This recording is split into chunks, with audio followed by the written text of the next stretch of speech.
Swayam Prabha. Digital India. Educated India.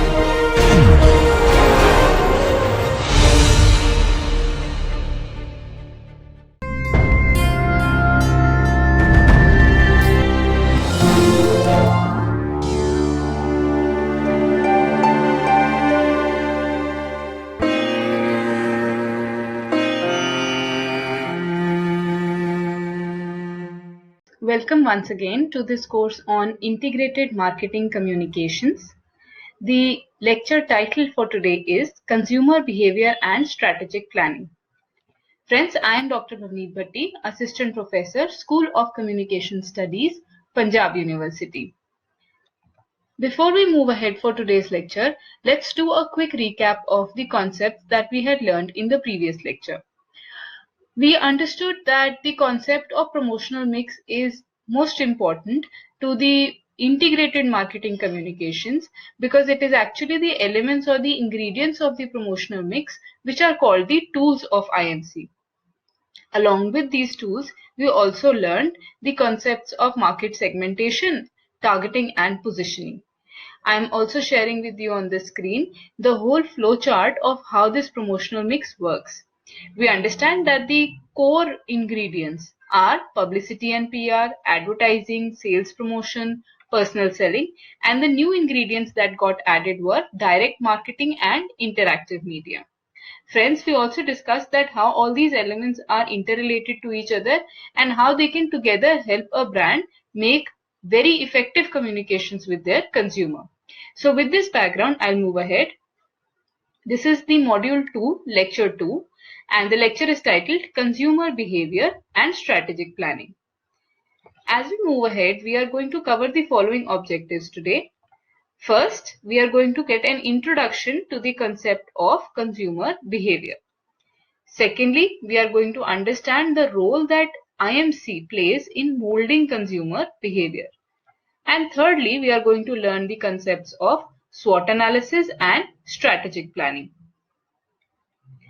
Friends, first of all, before even defining the term consumer behavior, let us recollect a few simple instances in our day-to-day exchange with brands, exchange or purchase with brands. Now, what makes you choose one brand over the others? You have often found that, let's say if you're purchasing a mobile phone, you have some preferences of brands over the others. Have you ever thought what are the reasons that you prefer one brand over the other? Second, is your purchase decision a result of your perceptions about the brand? Do you have a certain kind of image of a brand in your mind which makes you think about it in a positive or a negative way? And thirdly, what all influences your thoughts about your brand? Maybe what a friend says, something that you read over the internet, something that you experienced on your own. So what are these various factors that help you have a certain kind of association with a brand? These are all the factors which are eventually going to play an important role in understanding the consumer behavior. Let us, for one instance, try to see if brands make us think something, if images help mold our perceptions. Here are a few images that I'm going to share with you. Now friends, look at this image. It seems to be an advertisement for, let's say, headphones. But do you think that this particular brand is hinting towards specially customized headphones for women or girls? Do you think the mere use of pink color is suggestive of a certain kind of product line only for women? So it makes you think in a particular way, it makes you behave in a particular way. Here is another example. Look at this tagline. Think about things differently. Now notice that the word differently is written upside down. I am sure most of you have found attention towards that. Now the mere tactic of writing the word differently upside down makes you think that there is certain quirkiness about this brand. So the way the choice of colors, the way the fonts or captions are used, and another example. Even before I tell you what brand is being advertised here, you understand that there is something to do with savings. So one image of a piggy bank gives you a certain kind of notion in your mind. This is exactly what we are trying to figure out today. What are those notions? What are those images? What are those pieces of communication that together help your perception and behavior, which eventually boils down to the whole concept of consumer behavior. So what are marketers wanting to know? Marketers are constantly trying to gauge certain factors. What kind of factors? What is going to influence the consumer? What is going to shape his perceptions? Is a choice of image, is a choice of color going to shape your perception about the brand? Then what affects your purchase decision? Does media influence you, or do you get influenced by your reference groups, peer groups? This all requires the study of consumer behavior. So marketers are constantly wanting to understand what shapes the thinking of a consumer. That is why the whole concept of consumer behavior becomes important to our course of integrated marketing communications. Another connection that I want to draw your attention towards is that integrated marketing communication programs can actually mold a consumer behavior, and conversely, understanding of the consumer behavior can help plan better IMC programs. Look at for this instance. If I know what are the factors that are kept into consideration by the youngsters when they purchase their mobile phones, then perhaps when I'm making an advertisement campaign for mobile phones, I will be in a position to use those factors. If I know that most of my customers are looking for a good selfie camera, then I will make sure that my next advertising campaign focuses on the quality of camera. Conversely, if my advertising campaign constantly tells you about the need for beautiful pictures, when you buy a mobile phone, you are going to be actually looking for a phone with better camera. So it works both ways. Integrated marketing communication can mold the consumer behavior, and a knowledge of consumer behavior can make your integrated marketing communication effective. Since both of them are so closely related, it becomes important to understand that what are the elements of consumer behavior, what are the factors that influence a consumer, and before we draw to those elements and factors, let us begin by defining what is consumer behavior. Friends, this is a classic definition of consumer behavior, and it sums up in very simple words what all is going to be the part of consumer behavior. This is according to Belch. Consumer behavior can be defined as the process and activities that people engage in when searching for, selecting, purchasing, using, evaluating, and disposing the products. So the keywords that I want to draw your attention towards is searching, selecting, purchasing, using, evaluating, and also disposing, and services so as to satisfy their needs and desires. Friends, you will understand here that consumer behavior thus becomes a sum total of your engagement with a particular brand. From the right onset, where a brand tries to generate a desire to try a product, to even using and throwing off that product, all these are your engagement with a brand. Before we move ahead, I will also clarify that commonly used words customers and consumers have a very thin theoretical difference. You understand that customer is a person who buys a product, but consumer is a person who actually uses a product. For instance, if a mother buys a certain kind of toy for a child, mother is the customer, but consumer is going to be that child, right? So we are actually interested in knowing the behavior of people who use the product. We are also in this broad term going to include people who purchase the product. Consumer behavior reflects the totality of consumers' decision with respect to acquisition, consumption, disposition of goods, services and activities, and even experiences, people and ideas by decision-making units over time. So another definition which points out towards the whole holistic nature of this concept, that consumer behavior is going to be everything from acquiring a brand to disposing of that brand. Friends, have you ever thought what could be the various dimensions which are included in consumer behavior? First of all, what is it that makes you need a certain kind of product? often you will see that your needs can be commercially generated also.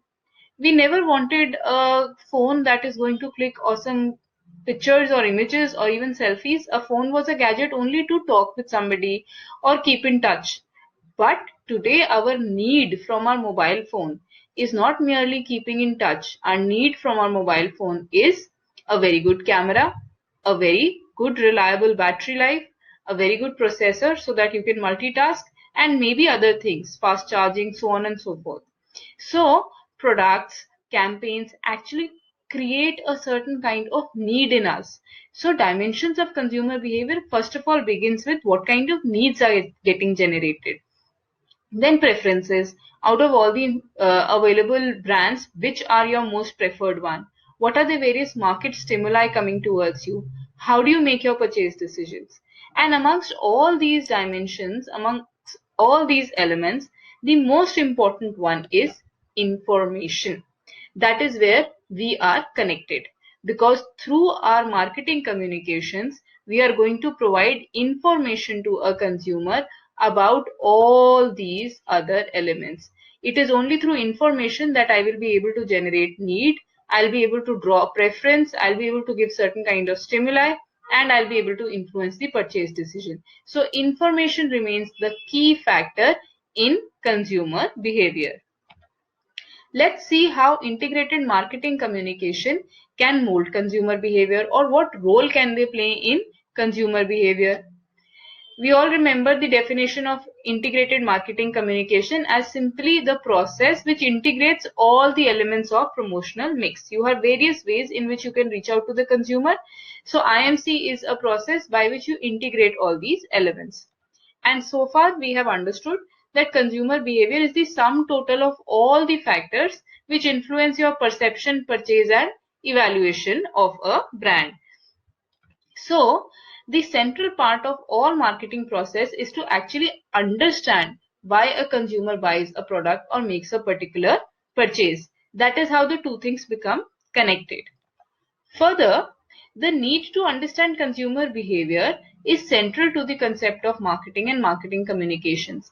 Till the time you understand that why is somebody buying your product, or perhaps why is somebody not buying your product, you'll not be able to correct your mistakes, you'll not be able to reach out to them in a perfect way. So, to understand the psyche of your consumer, it's important to study consumer behavior. A significant part of consumer behavior is consumer decision process. What leads to decision making in a consumer, right? And that is why IMC has a significant role in this decision making process. As we move ahead, we are going to study the various steps in this decision making process, and we are going to learn that how IMC plays an important role in this decision making process. Like I said, consumer decision process, that how we reach out to that decision, how we make that decision, it's a systematic sequential process. It's got various stages. The first one is problem recognition. That is when we do begin to believe that there is a certain kind of problem in the way things are existing. There is a certain kind of problem in you not being able to fulfill your desires. Maybe inferior quality of gadget, or maybe a smaller car, or maybe lesser uh, equipments. These could be the needs which are creating a certain kind of problem. So the first step arises when a consumer is able to understand that what is actually the problem. Then they start an information search. For instance, if I do not have a great set of headphones, that's my problem. Because I have to record online lectures, so my problem or my need becomes that I have to purchase good quality headphones. Now I start my information search on that where will I get good quality headphones from. After information search, when I come across various brands, I see that I have different perception. Maybe there are very good brands, but there is a quality and there is a price. Maybe I perceive these brands as most reliable. Then what happens? I have a certain attitude towards a particular brand. I might have a brand loyalty. I might have a certain headphone which I have used for previous many years, found it good, and want to make another purchase from the same brand. Then I start integrating all this. Whatever information I had gathered, whatever past experiences I had, whatever perception and attitudes I had, I begin to integrate all this. After that integration, I make a purchase decision. And the story doesn't end here. Even after making a purchase decision and purchase, I engage in post purchase evaluation. Even when I have brought my favorite brand or the most reliable brand, I try to see whether it is giving that quality performance that I had expected to do. So here are the various steps which are going to be involved in consumer decision process. Now friends, let us see that how integrated marketing communication plays an important role in this problem recognition, information search, integration of all information, and finally making a purchase. Let's look at this step one by one, and let's look at the role of IMC in each step. First one, problem recognition. Now consumer feels a certain kind of a need or a certain kind of a lack, and he or she realizes that how acquiring that product can fulfill that lack. Like I told you, while recording online lectures, I might feel I do not have a very good webcam. I might feel I do not have very good headphones. So I start or begin to realize a certain kind of lacking. And this lacking makes me think that here is a problem which needs to be resolved. Now, marketers are constantly in the process of creating new needs and also understanding these needs and motives. In fact, advertising campaigns can sometimes lead to such need creation. Like we discussed the example of a good mobile phone, there is certain kind of advertisement campaigns which can actually make you feel the need to purchase a better quality phone even though you are satisfied with your current phone. Now what happens further? Once the marketers have understood the consumer needs and motives, it is a detailed process. There is this hierarchy which is called the Maslow's hierarchy. It offers a model where basic needs get fulfilled, then there are safety needs, there are love needs, there are self-actualization, self-realization needs. So human needs are diverse, and marketers are under this immense pressure to understand that what level of need is going to be now fulfilled by their product. Another important concept that I'm mentioning here is motives. Even if you have recognized the need of your consumer, you might not have been able to understand the motive behind that purchase. Let us look at an example here. Watch is a generic product. Somebody wants to purchase a watch. Need or motive for purchase of watch can be absolutely different from one person to another.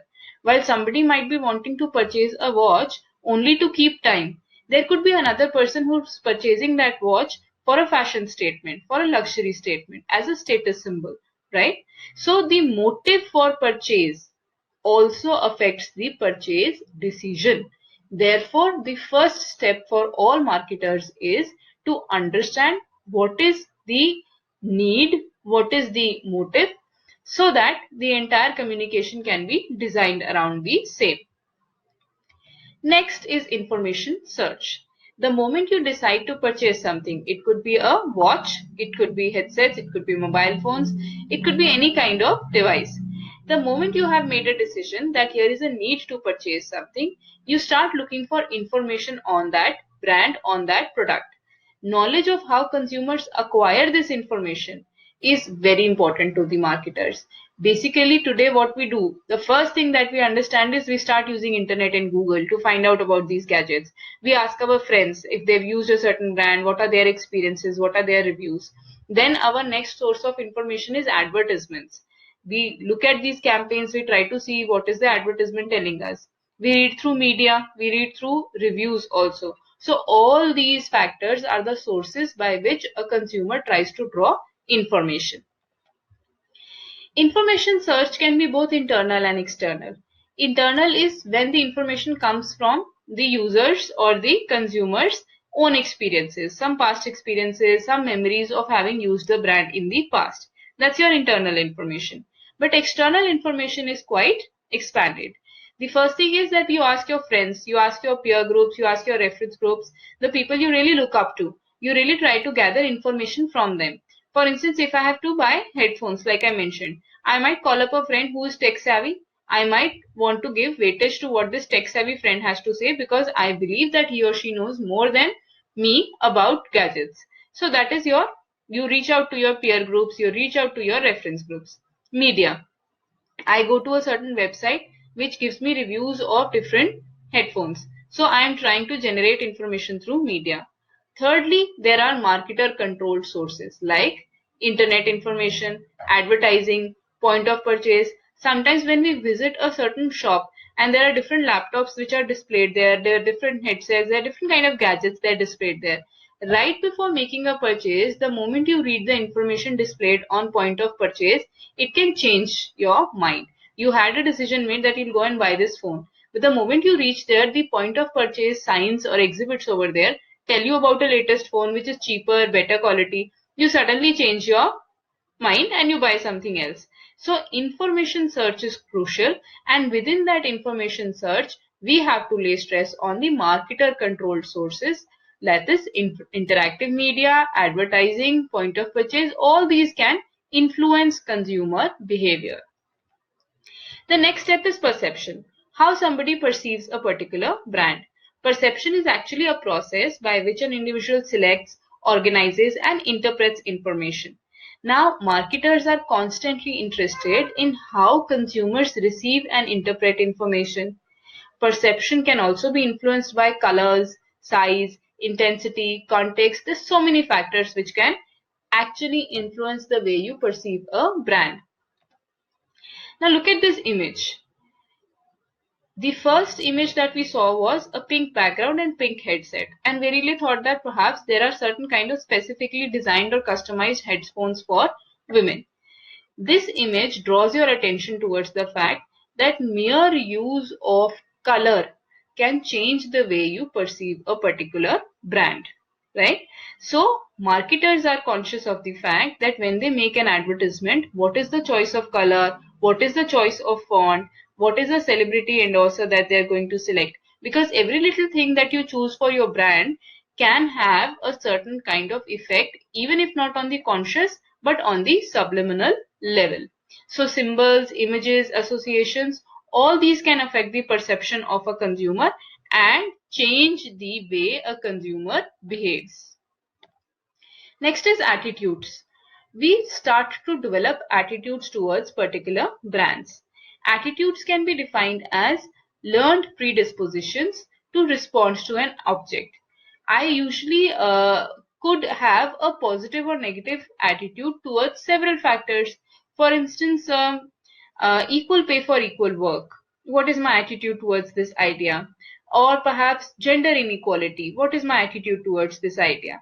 I look at a certain kind of concept, I look at a certain kind of product and a brand, and I have a either positive or negative, favorable or unfavorable attitude towards that brand. Now, marketers are interested in consumer attitudes because they summarize a consumer's evaluation of a brand. If I think a brand is performance worthy, durable, I'll have a positive attitude. If I think that the brand is perhaps too hollow, it doesn't perform the way it was advertised, I'll have a negative attitude. So marketers are constantly interested in knowing your attitude towards the brand because it tells you that how have you evaluated that particular brand. Now advertising and promotions are used to create favorable attitudes for new product. They are also used to reinforce favorable attitudes. If you are already thinking favorably about that brand, that cannot be the end of story for a marketer. He or she will have to make a constant effort that this favorable attitude remains sustained, right? So advertising and promotion has three jobs to do: to create a favorable attitude, to reinforce a favorable attitude, and in case there is a negative attitude, they also have the job to change it towards neutral or positive. So this is what the marketer does in attitude formation, which is a big element in consumer behavior. Next, we come on to the integration process in consumer behavior. What happens is that after you have had a need assessment, after you've searched information, you have a perception and attitude, you try to integrate the information that you have received from various sources, and this integration process then leads to purchase decision. The final output of all the stages is purchase decision. Marketers must make sure that customers or consumers are constantly reminded of their brand. Promotional tools like packaging, shelf displays, coupons, these are all going to lead a consumer to purchase decision in or over and above the various stages that we have discussed. Besides these, we are also affected by certain kind of external factors in consumer behavior. And these are factors which stay with us right from our birth and perhaps often at a subconscious level. First of all, culture. Our social norms and values offer a direction to us. Perhaps growing up in a traditional system of things, you might not have a very positive disposition towards junk food. Or perhaps if you have always had fresh food, you might not have a positive attitude towards frozen food, canned food. So the way we are brought up, our norms, our values, all these have an effect on what we think about different kind of products. Within culture, there is another factor which is called subculture. Our geographic location, our religious affiliations, our age, gender, ethnic groups, all these also have an effect on how we behave with certain kind of brands. Perhaps people living in certain part of the country might not have a very positive disposition about a particular product because they might not be needing that product too much.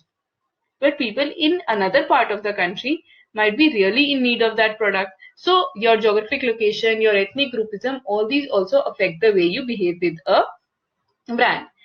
Now, reference groups, like I told you, your role models. What do they think about a brand? Today, we often use the word influencers. Why has influencers caught up? Because the marketer understands that your role models and your peer pressure can have immense amount of effect on consumer behavior.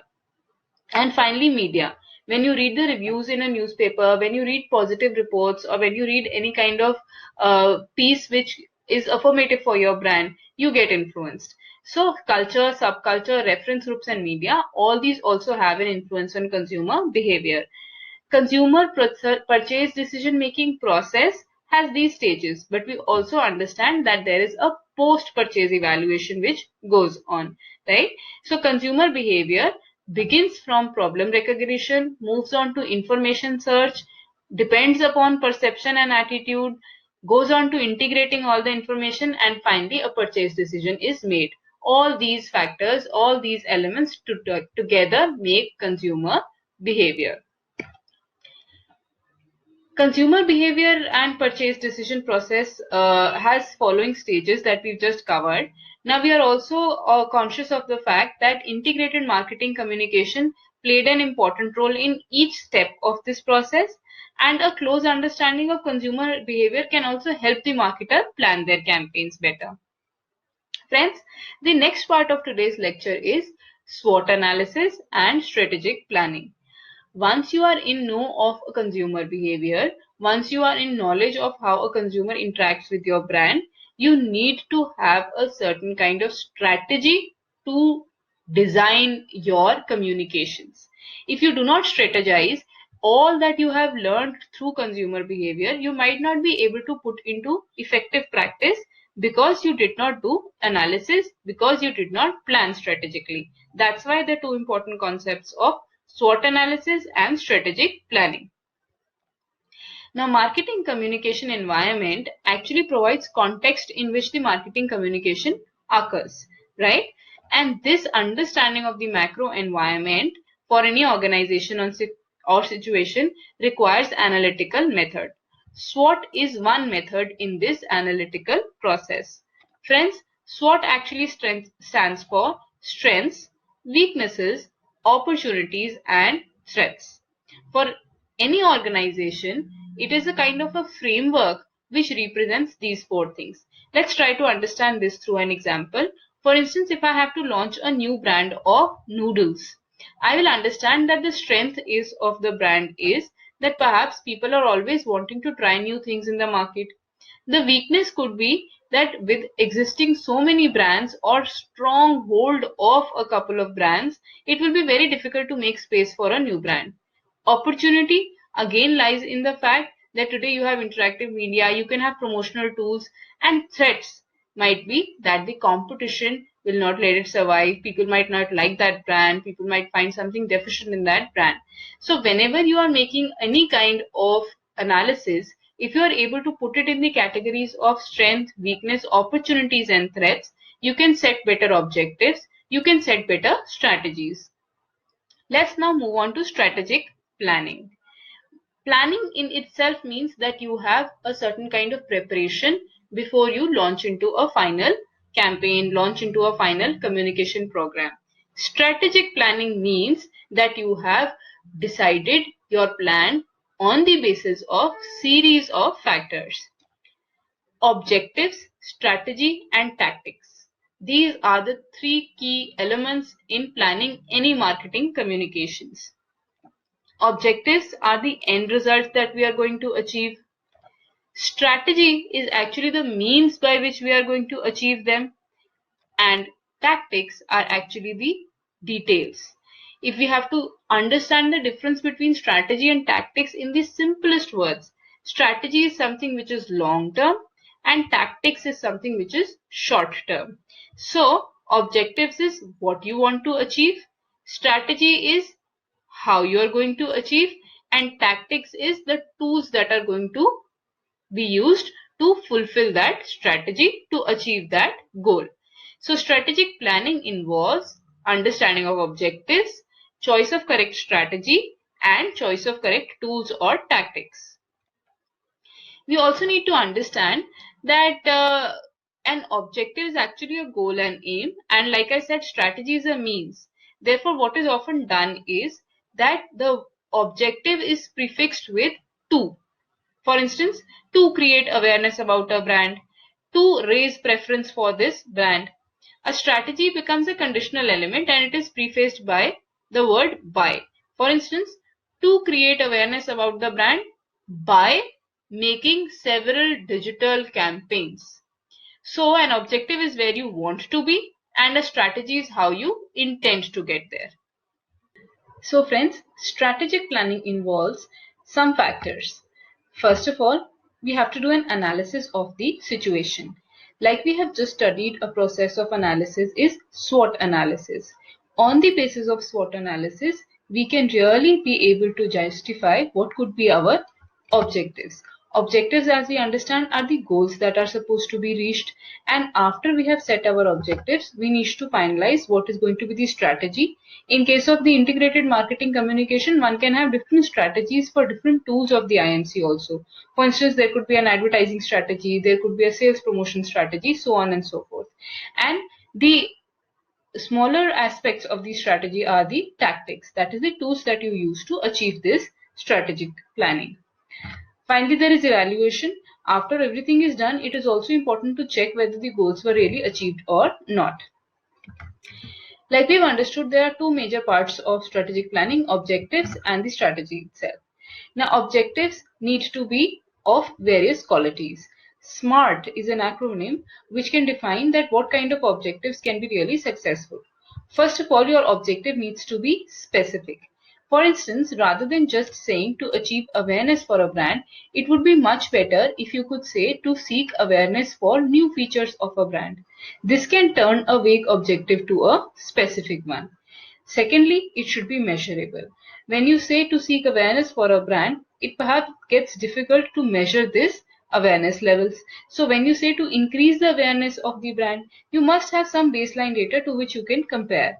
An objective needs to be so specific and measurable that eventually it can be evaluated. Next, it should be realistic and achievable. We need to understand that what is really attainable for our brand. Now, this attainability makes your brand achievable and realistic objectives. Next is relevance. First of all, you need to understand that any kind of marketing communication objectives have to be in line with the organizational objectives. So the relevance can be checked by seeing that whether these objectives are in line with what the company as a whole wants to achieve. Then targeted. These can be targeted to specific population. So rather than just saying to achieve awareness for a brand, it will be much better if you say to achieve awareness for new features of a brand amongst youth population. Adding the word amongst youth population has made your objective more targeted. Now, if you are also going to be specific about timing, that is going to become further easier to measure and achieve. So you could redefine the whole statement and say to create awareness for new features of a brand amongst the youth population in next 3 months. So the whole thing becomes more systematically planned. That is the difference between unplanned objective and strategically planned objective. The second part is the strategy itself. The strategy needs to be defined as per various factors. For instance, these could be some of the types of strategies in front of you. First is a generic strategy. Here you are looking at promoting a commodity, not a specific brand. For example, friends, if the demand for tea goes down because more people are purchasing and buying coffee, the tea brands will get together and think of promoting an advertising campaign where they are increasing the need to have tea. There, they are not talking about any specific brand, any USP, any positioning. In fact, they are talking about a generic demand for tea. So this is generic strategy. Then comes USP strategy. Now, amongst various tea brands, there is Tata, there is could be Red Label, there could be other brands also. So you think of the USP of your brand and you think about promoting your brand around that USP. So the entire planning happens with the USP in mind. That's called USP strategy. Next is a brand image strategy. Here, whatever is planned is kept in mind that there is an image that you are trying to create or maintain. Similarly, positioning strategy deals with how you are mentally placing your brand in the minds of people. So, strategic planning banks on two major pillars. One, objectives, and not only any objectives, these should be smart objectives. And two, what kind of strategy are you choosing?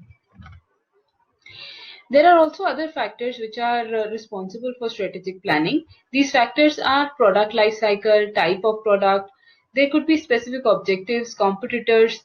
Let's take an example over here. I might have different strategies to promote a brand during the launch of the product and when it is in a competitive stage. In a competitive stage, when I'm well established, I might be able to use a brag and boast strategy.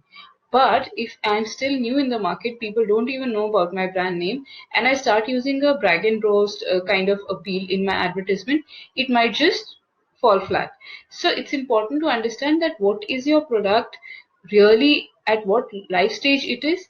Then you also need to know what is the kind or type of your product, who is its audience, whether there are specific objectives related to only creating awareness or increasing sales. The entire strategic planning needs to be done keeping in mind these factors. And finally, to conclude and put the whole discussion in perspective, a critical decision in marketing communication strategies is selection of the appropriate balance of elements in the marketing communication mix or the promotional mix.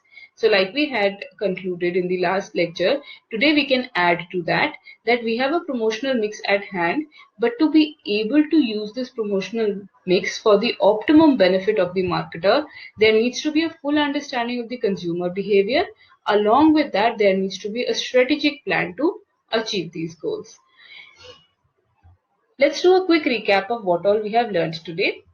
First of all, we learned about the various dimensions of consumer behavior. We learned that decision-making process is a step-by-step sequential process which involves stages like problem recognition, then the need for information, then attitudes, perceptions, finally decision-making and post-decision evaluation. We also understood that in each of these stages, integrated marketing communications have a role to play. So there is a close connect or interrelatedness between consumer behavior and integrated marketing communication. Next, we today also learned that for any organization, there needs to be a SWOT analysis because the marketing environment or the macro environment actually gives you an understanding of how you should strategize about your brand. We also learned that the various elements of strategic planning include the objectives, which have to be not any objectives but smart objectives, strategy, that is what is the planning or the means by which these objectives will be achieved, and tactics or the tools which are used in the strategy. So this is all that we have learned today. So friends, here are some tasks that you can do for today's lecture. First of all, you could jot down the keywords of what comes to your mind when you think of a brand in terms of perceptions.